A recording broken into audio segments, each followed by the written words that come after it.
तो हम बात कर रहे थे ग्रेविटेशनल फोर्स की। ठीक है। ठीक है, तो हम बात कर रहे थे ग्रेविटेशनल फोर्स की। ठीक है, तो ग्रेविटेशनल फोर्स के बारे में मैंने क्या क्या बताया था आपको। पहला पहला जो पॉइंट था कि सारे पार्टिकल पे लगता है ये, जितने भी पार्टिकल यूनिवर्स पे हैं। दूसरा पॉइंट ये था कि अट्रैक्टिव फोर्स होता है। ठीक है, हमेशा पार्टिकल एक दूसरे को अपनी तरफ खींचेंगे। और आपका जो फोर्स है पार्टिकल का, वो आपका क्या होता है, अगर मैं बात करूं, doesn't depend on the medium. Medium पे डिपेंड नहीं करता है, चाहे आप कोई भी मीडियम लो, ग्रेविटेशनल फोर्स का वैल्यू मीडियम पे डिपेंड नहीं करेगा। चाहे एयर है, चाहे वाटर है, चाहे सॉलिड है, हमेशा सेम रहने वाला। उसके बाद मैंने आपको बताया था कि ये आपका लॉन्ग रेंज फोर्स है, मतलब ज्यादा डिस्टेंस तक क्या रहता है, इफेक्टिव रहता है। ठीक है, बट प्रॉब्लम क्या है, जितने भी मेरे फंडामेंटल फोर्सेस हैं उनमें ये सबसे वीक फोर्स है, सबसे weakest force, that is your gravitational force. Okay. Next point मैंने आपको बताया था कि ये आपका कंजर्वेटिव फोर्स है। कंजर्वेटिव फोर्स का मतलब ये होता है कि उस फोर्स के कारण जो वर्क डन हो रहा है वो पाथ पे डिपेंड नहीं कर रहा है। मतलब अगर इनिशियल और फाइनल पॉइंट, मेरे पे दो पॉइंट है, अब दोनों पॉइंट के जाने का रास्ता सेम है, मतलब मेरे पे तीन रास्ते हैं, तीनों रास्तों में वर्क डन क्या होगा, सेम होगा, अगर वो फोर्स कंजर्वेटिव है। उसके बाद मैंने आपको पॉइंट बताया था कि ये आपका सेंट्रल फोर्स है। सेंट्रल फोर्स का मतलब हमेशा जो भी मेरे दो पार्टिकल हैं उनके सेंटर ले लो और उनकी सेंटर में एक लाइन ड्रॉ करो, तो आपका force always act between the centre of the particles. Okay. उसके बाद मैंने आपको बताया था, हाँ, उसमें एक और पॉइंट है इंपॉर्टेंट, मैंने आपको एक पॉइंट बताया था कि जो आपका ग्रेविटेशनल फोर्स का जो वैल्यू होता है, that is equal to G m1 m2 upon r²। Mean suppose ये आपका पार्टिकल है, सपोज इसका मास m1 ले लो, ये आपका दूसरा पार्टिकल है, सपोज इसका मास है m2, और इन दोनों के बीच का डिस्टेंस हो गया सपोज स्मॉल r। ठीक है, तो इनमें जो भी आपका ग्रेविटेशनल फोर्स लग रहा होगा, like this one and this one. ठीक है, तो यहाँ पे देखो बेटा, जी जी मेरा क्या है, कांस्टेंट है, मतलब 6.67 इंटू 10⁻⁻11। जो ऑब्जेक्ट है उसका मास भी कांस्टेंट है, मास कभी चेंज होगा नहीं। आपका मास 20 kg है तो हमेशा 20 kg रहेगा, 40 kg है तो हमेशा 40 kg रहने वाला है। ये भी सेम है। ये डिपेंड करता है कि your gravitational force is inversely proportional to the 1/r²। Inversely का मतलब क्या होता है कि देखो, ये आपका किसमें है, नीचे है, ये आपका ऊपर है। मतलब अगर आपका डिस्टेंस डिक्रीज होगा तो बताओ ग्रेविटेशनल फोर्स बढ़ेगा या घटेगा। सपोज दोनों पार्टिकल क्या आ रहे हैं, पास आ रहे हैं, टेल मी, बढ़ेगा या घटेगा, इंक्रीज होगा या डिक्रीज होगा। बेटा म्यूट हो शायद, I think you are in the mute. एक और बार बोलना, क्या बोल रहा था? मैं ये कह रहा हूँ कि अगर मेरा डिस्टेंस कम हुआ, मतलब दोनों पार्टिकल क्या आ रहे हैं, पास आ रहे हैं, पास आएंगे तो डिस्टेंस क्या हो जाएगा, दोनों का कम होगा। तो ये मैं बोल रहा हूँ कि आपका जो ग्रेविटेशनल फोर्स है वो इंक्रीज होगा या डिक्रीज होगा। इंक्रीज होगा। क्या होगा, इंक्रीज। यहाँ इंक्रीज होगा, वेरी गुड। मतलब इंक्रीज होगा। अगर मेरे दोनों पार्टिकल दूर जा रहे होंगे, मतलब डिस्टेंस बढ़ रहा है, तो ग्रेविटेशनल फोर्स क्या होगा, कम होने वाला है। डिक्रीज। मतलब आपको ये समझ में आ रहा है कि अगर सपोज दिस इज माई अर्थ, अगर ऑब्जेक्ट अर्थ के पास है, मतलब डिस्टेंस क्या है आपका, कम है, और दूसरा ऑब्जेक्ट अर्थ से दूर है, मतलब डिस्टेंस आपका क्या है, बहुत ज्यादा है, तो यहाँ पे आपका जो ग्रेविटेशनल फोर्स होगा वो बहुत कम होने वाला है। लेकिन यहाँ पे जो ग्रेविटेशनल फोर्स होगा वो बहुत ही ज्यादा होगा, बिकॉज ये वाला ऑब्जेक्ट अर्थ से बहुत ज्यादा पास है। पास मतलब अर्थ का भी कुछ मास होगा, सपोज अर्थ का मास m1 ले लिया, इसका मास मैंने m2 ले लिया, तो ये दोनों क्या है, पास है, ये ऑब्जेक्ट अर्थ के पास है, तो ग्रेविटेशनल फोर्स ज्यादा होने वाला है। लेकिन अगर मैंने बोल दिया कि ये ऑब्जेक्ट है, इसका मास m2 है, अर्थ का मास m1 है, दोनों बहुत दूर है, तो ग्रेविटेशनल फोर्स का वैल्यू कम होने वाला है। अब यहाँ पे अगर मैं बात करूं, यहाँ पे देखो जो डिस्टेंस है बेटा, इसका स्क्वायर है। मुझे तो समझ में आ गया कि gravitational force is inversely proportional to the distance, but यहाँ पे क्या है, डिस्टेंस का स्क्वायर है ना। हाँ। डिस्टेंस का स्क्वायर है मीन्स सपोज अगर मैंने बोला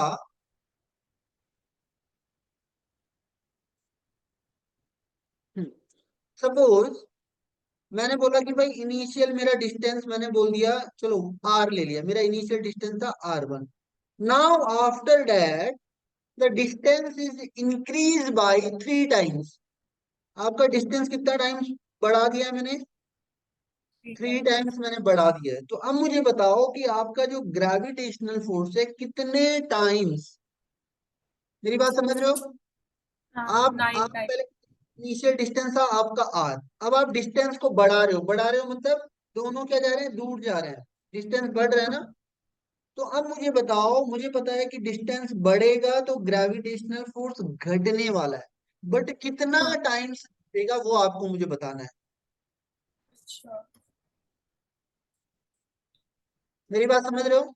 इनिशियली हाँ, दो ऑब्जेक्ट हैं, देखो ये आपके दो ऑब्जेक्ट हैं, इसका मास है हाँ, m1 और इसका मास है m2। M2। दोनों के बीच का जो डिस्टेंस था R1 इज इक्वल टू किसके बराबर है? R के बराबर। हाँ, ठीक है। और मैंने बोल दिया कि यहाँ पे जो ग्रेविटेशनल फोर्स था वो आपका F1 था। अब मैंने क्या किया बेटा, इन दोनों के बीच का डिस्टेंस बढ़ा दिया। कितने टाइम्स बढ़ा दिया? 3 टाइम्स बढ़ा दिया। ठीक है। मतलब आपका जो R2 है वो क्या हो गया आपका? 3R हो गया। मतलब डिस्टेंस बढ़ रहा है मतलब फोर्स घटेगा। डिस्टेंस बढ़ रहा है मतलब फोर्स घटेगा। घटेगा। तो मेरा क्वेश्चन है कि फोर्स कितने टाइम्स घटेगा? कितने 9 टाइम्स घटेगा? टाइम। बताओ। 9 टाइम्स। 9 टाइम्स में क्लियर है सबको? बिल्कुल 9 टाइम, बिकॉज आपका जो इनिशियल था F1 is equal to 1/r²। आपका ग्रेविटेशनल फोर्स क्या था? F1। हाँ, डिस्टेंस क्या था? R2। नाउ आपका ग्रेविटेशनल फोर्स हो गया F2। डिस्टेंस क्या हो गया आपका? 3R का दिया स्क्वायर। होल ठीक है। स्क्वायर। तो ये हो जाएगा आपका F2 is equal to 1/9R²। Clear है? अब दोनों को डिवाइड कर दो। So F2/F1 is equal to R² into 9R²। So F2 हाँ, इज इक्वल टू F1/9। 9। मतलब देखो, ये देखो, अगर यहाँ पे जो फोर्स है, इनिशियल फोर्स था आपका F1 और इसके डिनोमिनेटर में क्या आ रहा है? 9, मतलब आपका फोर्स घट रहा है। तो फोर्स घट रहा है। लेकिन अगर मैं आपसे पूछता कि मेरा इनिशियल डिस्टेंस R था, now your distance between the object is decrease by 3 times. मेरी बात समझ रहे हो? इनिशियल हाँ, डिस्टेंस था R, now the distance between the object is decreased by 3 times. Now tell me, which one is correct option? Gravitational force is increased by 3 times. Gravitational force is decreased by 9 times. Gravitational force is increased by 9 times. And gravitational force doesn't change. Which option is correct? मेरे gravitational force मेरे is increase by 9 times. देखो, पहले क्या था बेटा, ये आपका था M1, ये था आपका M2। ठीक है, this is your M1, this is your M2। दोनों के बीच का डिस्टेंस था बेटा R। तो जब R था तो मैंने बोल दिया ग्रेविटेशनल फोर्स हो गया R1। अब मैंने बोला कि मैंने दोनों ऑब्जेक्ट के बीच का डिस्टेंस डिक्रीज कर दिया है 3 टाइम्स। क्या बन गया आपका? R/3। तो आपको बताना है कि आपका जो ग्रेविटेशनल फोर्स होगा F2 वो क्या होने वाला है, बढ़ेगा या घटेगा? आप ही बताओ। बढ़ेगा। बढ़ेगा ना, क्योंकि डिस्टेंस क्या हो रहा है?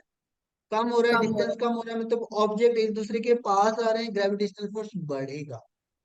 Now you have to tell me which option is correct. First, the gravitational force is है। increased by 3 times. Option B, gravitational force is increased by 9 times. Gravitational force is decreased by 3 times. And fourth, gravitational force does not change. D. बताओ कौन सा option correct होगा। Gravitational forces increased by 9 times. Very good, increase by 9 times. मतलब इसमें एक point, ये मैं बताऊंगा जब धीरे धीरे आएंगे, अभी तो केवल आपका इंट्रोडक्शन है। इसमें एक पॉइंट और ऐड हो जाता है कि आपका जो भी ग्रेविटेशनल फोर्स है बेटा,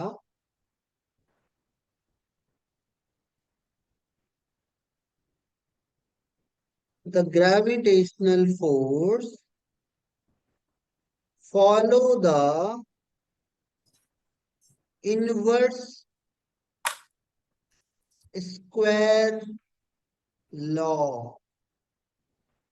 इनवर्स का मतलब समझ में आ गया कि डिस्टेंस घटेगा फोर्स बढ़ेगा, डिस्टेंस बढ़ेगा तो फोर्स घटेगा, डिस्टेंस कम होगा तो फोर्स बढ़, that is the meaning of inverse. Why square? Because यहाँ पे जो मेरा फोर्स है वो डिस्टेंस का क्या हो रहा है, स्क्वायर हो रहा है ना, उस पे Hmm. प्रोपोर्शनल है। मतलब F is directly proportional to the R square. तो दिस इज योर इनवर्स, और इसकी पावर क्या है, 2 है, that is your square law. ये सारे पॉइंट आपको याद रखने हैं। जो इम्पोर्टेंट चीज है यहाँ पे वो यही है कि ग्रेविटेशन कभी कभी आ जाता है आपके एग्जाम में कि साइन बताओ का विच मतलब वन। क्या होता है? किसका? ये जो एफ और 1/r² के बीच में जो साइन है, इसका मतलब क्या होता है? ये बेटा वो होता है, ये आप क्या बोलते हो, मतलब प्रोपोर्शनल आप कहते हो सो, प्रोपोर्शनल। ये हाँ, डायरेक्टली प्रोपोर्शनल भी हो सकता है, इनवर्सली प्रोपोर्शनल भी हो सकता वर्स। है। ठीक है। डायरेक्टली तब होता कि जब आप इसको कहते हैं, डायरेक्टली का मतलब ये होता है कि जैसे मैंने बोल दिया, ये डायरेक्टली है कि डिस्टेंस बढ़ेगा फोर्स बढ़ेगा, डिस्टेंस घटेगा फोर्स बढ़ेगा, लाइक दैट। ओके, तो ये होता है प्रोपोर्शनल। और इनवर्सली का मतलब ये हुआ कि डिनोमिनेटर से रिलेटेड है। ठीक है, जो भी टर्म आएगा आपका डिनोमिनेटर में आएगा। प्रोपोर्शनल का मतलब कि जो भी टर्म है वो न्यूमरेटर में आएगा। ठीक है। तो आपको इसमें ये पॉइंट रहा कि लॉन्ग रेंज फोर्स है, सबसे वीकेस्ट फोर्स है, मीडियम पे डिपेंड नहीं करता है, सेंट्रल फोर्स है, कंजर्वेटिव फोर्स है, इनवर्स स्क्वायर लॉ को फॉलो करता है। Now come to the another force, that is the electromagnetic force. Okay.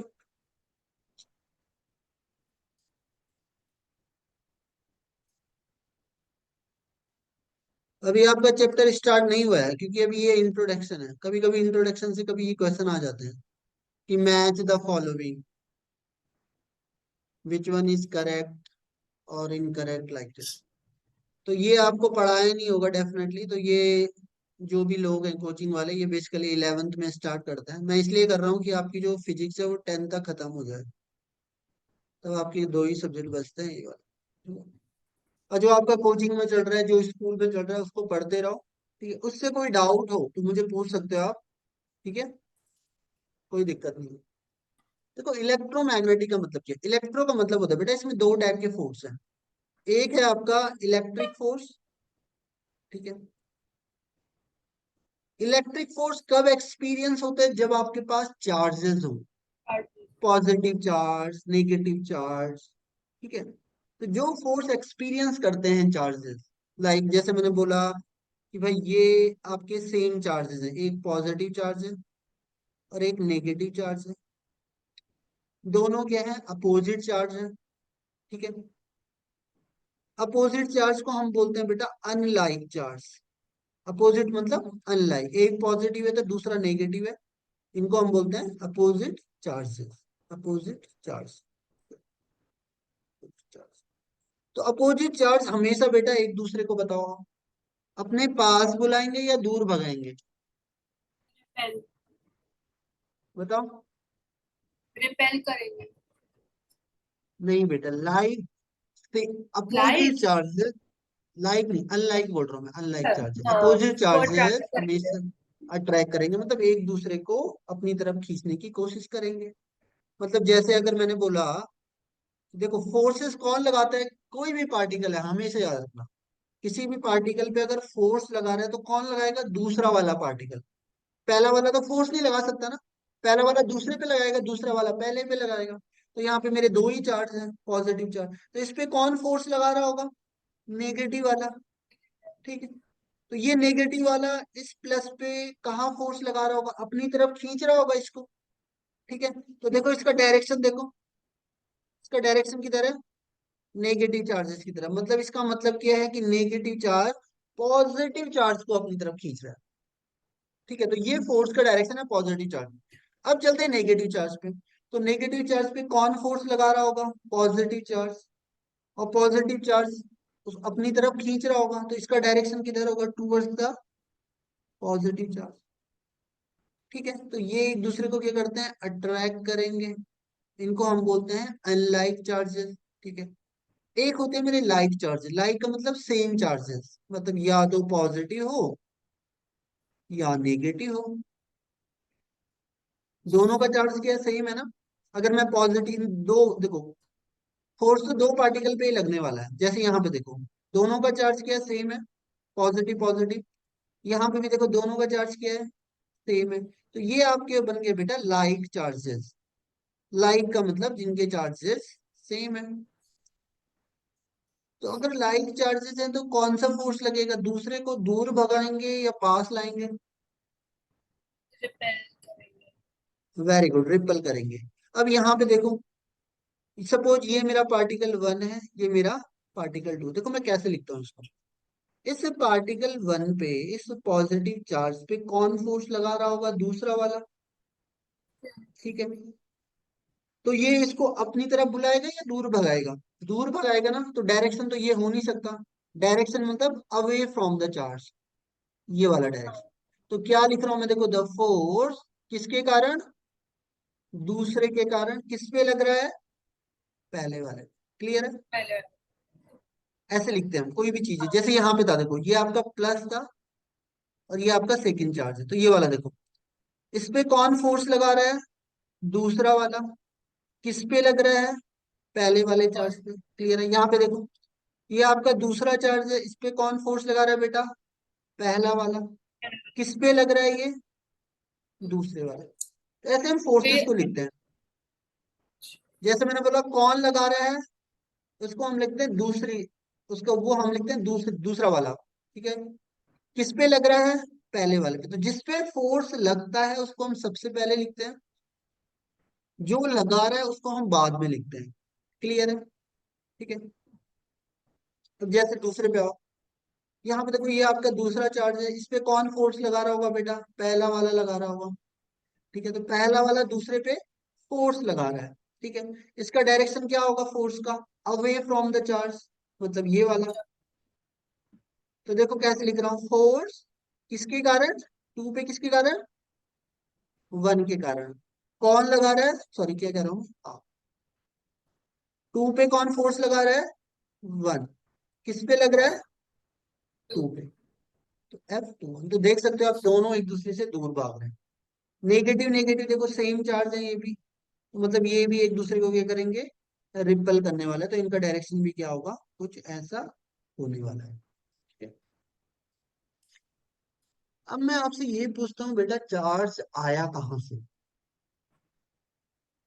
आपने कभी देखा होगा, कभी आप सर पे कंघी करते हो ना, when you comb on your hair. ठीक है, उस कंघी को जरा पेज के पास लेके जाओ, तो पेज उसकी तरफ लिटिल बिट क्या हो जाता है, अट्रैक्ट हो जाता है। कभी आपने गौर किया है, या कभी क्या होता है कि कभी जैसे आपका छोटा सा बाल गिरा, ठीक है, आपने छोटा सा बाल ऐसे निकाला और उसको पेज पे रख दो, तो वो पेज पे क्या हो जाएगा, चिपक जाएगा, अट्रैक्ट हो जाएगा। मतलब ऐसा हो क्यों रहा है, मतलब डेफिनेटली कुछ तो चार्ज, कुछ अट्रैक्शन हो रहा होगा। अट्रैक्शन तभी हो रहा होगा जब चार्जेस होंगे, रिपल्सन तभी हो रहा होगा जब चार्जेस है। कभी कभी आपने देखा होगा, कभी गाड़ी का लॉक खोलते हो, गाड़ी का डोर खोलते हो, तो कभी कभी आपको शॉक जैसा लगता है, कभी फील हुआ है। If you feel any shock, suppose आप किसी आयरन रॉड को ऐसे खींचते हो, आपको लगा है थोड़ा सा करंट, मतलब शॉक लगा ना, कुछ करंट आ गया, बोलते हो ना कि इसको मैं टच कर रहा हूँ करंट आ गया। मतलब ये हो क्या रहा है बेटा, चार्ज का डिस्चार्ज हो रहा है। मतलब आपको शॉक हुआ है, मतलब आपकी बॉडी में चार्ज डिस्चार्ज हो रहा है, चार्ज फ्लो हो रहा है। That's why you feel the shock sensation. जैसे आपने कभी देखा होगा कि भाई lightning striking the ground, lightning मतलब बिजली चमकती है ना, तो वो भी किसके कारण होता है? Discharge of the charges, electric charge. Discharge का मतलब होता है फ्लो होना। ठीक है। तो मैं कह सकता हूँ कि यार कोई भी मटेरियल है, मैं ये नहीं कह रहा हूँ कि प्रत्येक मटेरियल के पास चार्ज है, मतलब कोई कोई ना कोई मटेरियल होगा जिसपे कोई चार्ज की प्रॉपर्टी होगी। ठीक? हम्म। मेरा आपसे क्वेश्चन है कि चार्ज आया कहाँ से, कैसे चार्ज आया? आपने केमिस्ट्री में पढ़ा होगा, कोई भी मटेरियल है मेरे पे जैसे, ठीक है, अच्छा। कोई भी मटेरियल है, चार्ज आया कहाँ से? ये चार्ज जो आप दिख रहे हो पॉजिटिव नेगेटिव, ये आया कहाँ से? आपने कभी इनको देखा? नहीं देखा होगा, because you can not see through your eyes. अपनी आई से आप देख नहीं सकते, ये आपका माइक्रोस्कोपिक है चार्जेस। ठीक है, इनको आप देख नहीं सकते। अब देख, कोई भी मटेरियल है उसकी एक प्रॉपर्टी होती है। आपका जो मटेरियल है, कोई भी मटेरियल ले लो, एनीथिंग, आप पेन बोल सकते हो, आप कोई भी मटेरियल जो आपके घर में दिख रहा है, कोई भी मटेरियल है, वो मटेरियल बना हम्म। होता है बेटा मॉलिक्यूल से। ठीक है। The material is made of the molecules, atoms. Is made of molecule. ठीक है। जैसे आप बोलते हो वाटर, अगर मैं आपसे बोलूं वाटर भी क्या है, एक मटेरियल है, एक मैटर है आपका। आप बोलते हो ना मैटर, मैटर क्या होता है? मैटर मतलब मटेरियल। वो मटेरियल आपका सॉलिड भी हो सकता है, लिक्विड भी हो सकता है, और गैस भी हो सकता है। तो मटेरियल का मतलब ये हुआ मैटर। और ये मैटर किसी भी फेज में हो सकता है, सॉलिड, लिक्विड और गैस। तो अगर मैं आपसे बोल रही हूँ कि वाटर, आपकी बोतल में पानी भरा हुआ है, मैंने बोला कि भाई बोतल में जो पानी है वो किस किस मॉलिक्यूल से मिलकर बना हुआ है? H2O। बताओ। Hydrogen, oxygen. Hydrogen and oxygen. ठीक है। मतलब आप बोलते हो वाटर, मतलब आप बोलते हो H2O, मतलब ये हाइड्रोजन और ऑक्सीजन के मॉलिक्यूल से मिलकर बना हुआ है। ठीक है। अगर मैं इसको डिवाइड करूं, मतलब हाइड्रोजन के इसमें कितने एटम है? दो एटम है। और ऑक्सीजन का कितना एटम है? और एक एटम है। तो matter is made of the molecules. और क्या मैं कह सकता हूं कि the molecule is made of the atoms? समझ रहे हो? हाँ। तो आपका जो मॉलिक्यूल्स है उसके बाद कौन सा फेज, देखो धीरे धीरे छोटा होता जा रहा है, देखो धीरे धीरे चीजें छोटी होती जा रही है। देखो पहले था मैटर, मैटर के बाद और छोटी चीज क्या आ गई? मॉलिक्यूल्स। मॉलिक्यूल्स के बाद और छोटी चीज क्या आ गई? एटम्स। ठीक है। मतलब आपका जो मॉलिक्यूल्स है, the molecules are made of atom. ठीक है। अब मैं आपसे बोलूं बेटा, एटम के अंदर क्या क्या चीजें हो सकती हैं, बताओ। Protons, neutrons, electrons. और प्रोटॉन कहाँ पे होते हैं, बताओ? क्या प्रोटॉन प्रोटॉन। मूव करता है? नहीं। मूव कौन करता इलेक्ट्रॉन। है केवल? इलेक्ट्रॉन। इलेक्ट्रॉन। मूव केवल कौन करता है? इलेक्ट्रॉन। ठीक है। तो पहले आया मैटर, मैटर मतलब जिसको आप देख रहे हो। क्या आप वाटर के मॉलिक्यूल को देख सकते हो? क्या आप हाइड्रोजन और ऑक्सीजन को देख सकते हो? नहीं देख सकते ना, you can not see, that is a microscope molecule, के मतलब अंदर। बहुत छोटा है, बहुत छोटा है। उसके बाद और छोटी चीज आ गई, एटम्स। और एटम्स के बाद और छोटी चीज आ गई, इलेक्ट्रॉन, न्यूक्लियस, प्रोटॉन जो एटम का एंड। पार्ट होता है। ठीक है। तो एटम के अंदर क्या क्या चीजें होंगी बेटा? Neutrons, electron, protons. न्यूक्लियस, और न्यूक्लियस के अंदर होता है आपका प्रोटॉन प्लस न्यूट्रॉन। और प्रोटॉन और न्यूट्रॉन का जो कॉम्बिनेशन होता है उसको हम बोलते हैं न्यूक्लियॉन्स। Just remember it. कभी कभी हम बोलते हैं न्यूक्लियॉन्स, तो न्यूक्लियॉन्स का मतलब प्रोटॉन प्लस न्यूट्रॉन। ठीक है, क्लियर है यहां तक? ठीक है। मतलब यार, अगर मैं बात करूं बेटा हाइड्रोजन, तो हाइड्रोजन का एटॉमिक नंबर क्या होता है बेटा?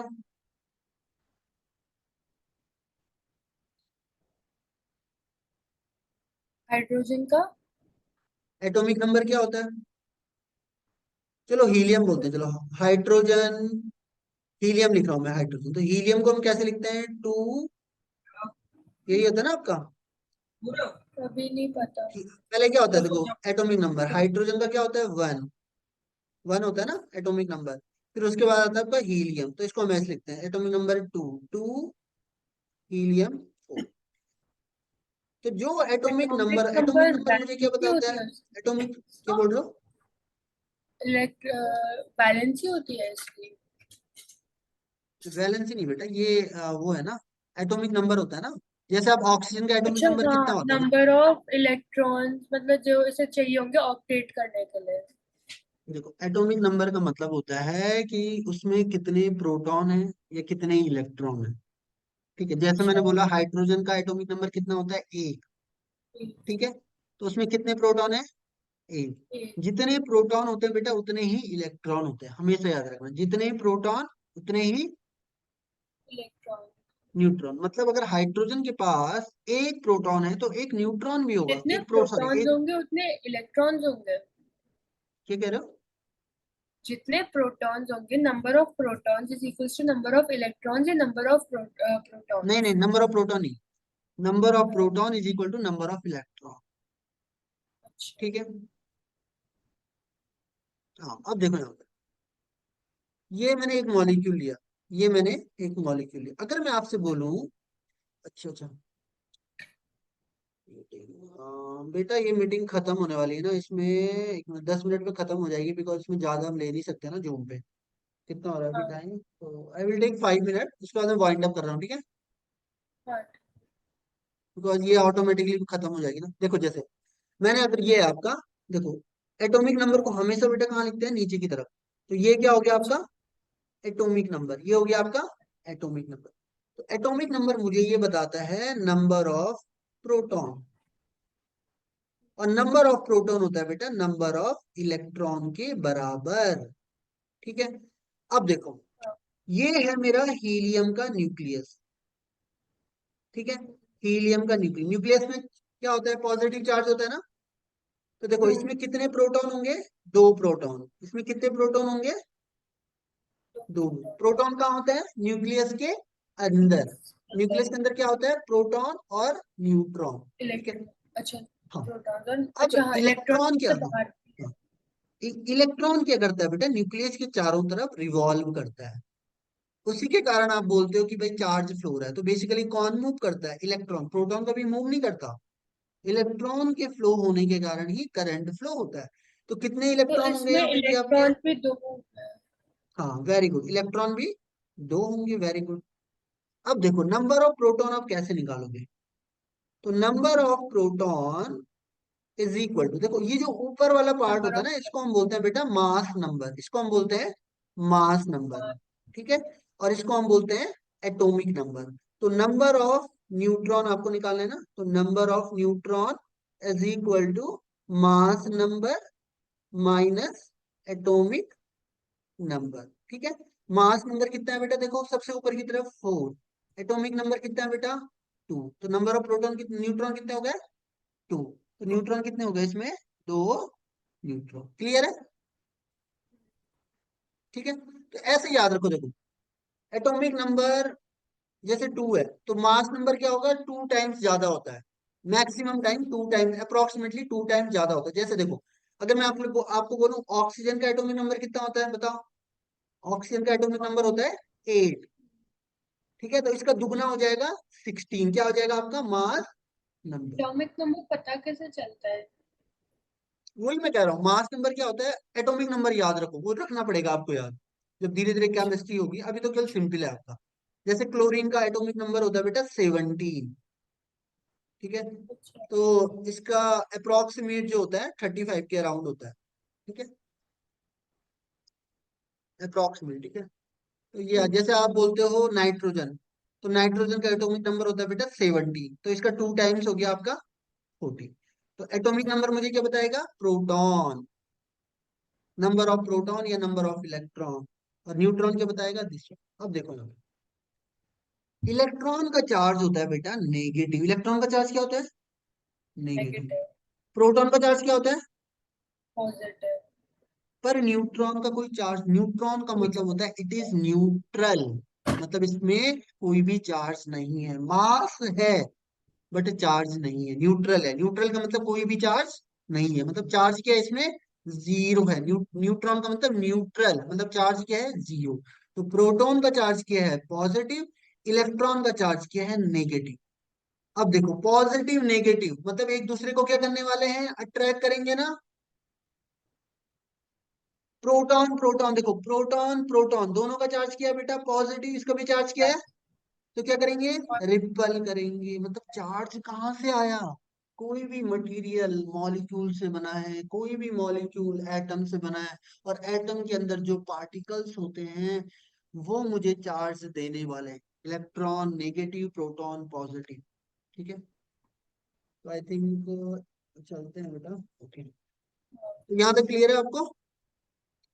ठीक है, तो कल हम नेक्स्ट क्लास में पढ़ेंगे। कल आप 8 o'clock पे आ जाओगे। हाँ जी।